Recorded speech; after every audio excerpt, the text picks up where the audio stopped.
आजपासून सीबीएसई बोर्डाच्या परीक्षांना सुरुवात होतीये। 10वी-12वीच्या परीक्षांना आजपासून सुरुवात होतीये। जवळपास 46 लाखांहून अधिक विद्यार्थी ही परीक्षा देणार आहेत।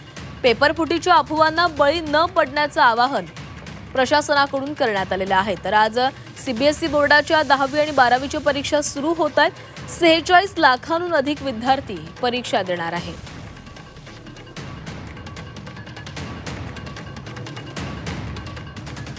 10वीच्या विद्यार्थ्यांसाठी पहिल्या बोर्ड परीक्षेसह बसणं अनिवार्य करण्यात आलेलं आहे।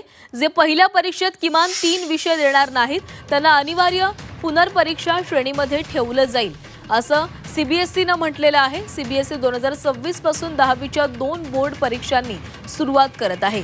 जर एखादा विद्यार्थी पहिल्या परीक्षेत 3 किंवा अधिक विषयांमध्ये अनुपस्थित असेल तर त्याला दुसऱ्या परीक्षेला बसता येणार नाही। अशा विद्यार्थ्यांना अनिवार्य पुनर्परीक्षा श्रेणीमध्ये ठेवलं जाईल। पुढील वर्षी फेब्रुवारीतील मुख्य परीक्षा द्यावी लागेल। त्या पार्श्वभूमीवर हे स्पष्टीकरण देण्यात आलेलं आहे। पहिली बोर्ड परीक्षा न देता थेट दुसऱ्या परीक्षेला बसता येणार नाही आहे।